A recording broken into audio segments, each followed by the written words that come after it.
बिस्मिल्लाहिर्रहमानिर्रहीम। तमाम हम्द की तस्बीह है उस पाक ज़ात के लिए जिसने हर शय को अदद में गिन रखा है, और दरूद सलाम मोहम्मद व आले मोहम्मद पर जो हर शय की अदद को जानते हैं।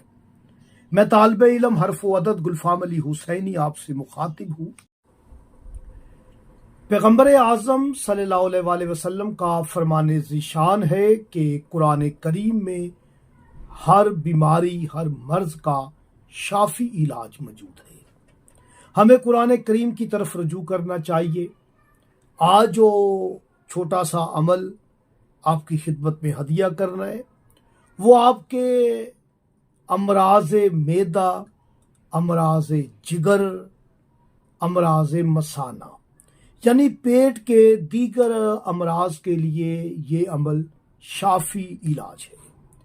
यकीन शर्त है, क्योंकि कुरान जालिमीन के लिए खसारा है, मोमिनीन के लिए, अहले ईमान के लिए इसमें शिफा ही शिफा है। तो आप नमाज फजर की पाबंदी करें, कोशिश करें नमाज फजर की। ताहम आप किसी भी नमाज के बाद अपना सीधा हाथ अपने पेट पर रखें, और रखने के बाद आपने सूरह अंबिया की 87 नंबर आयत है, जिसे आयत को आयत करीमा कहा जाता है। आपने आयत करीमा को बिस्मिल्लाह के साथ 90 मरतबा पढ़ना है, और इस अमल को 90 दिन जारी रखना है।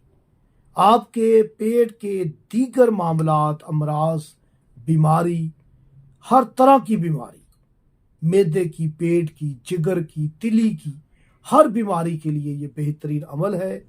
नमाज फजर के बाद किया जाए तो बहुत बेहतर है।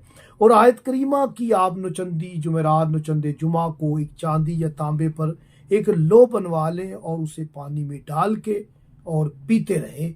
इससे भी कामिल शिफा होगी। मुझे इजाज़त दें। अल्लाह ने किया।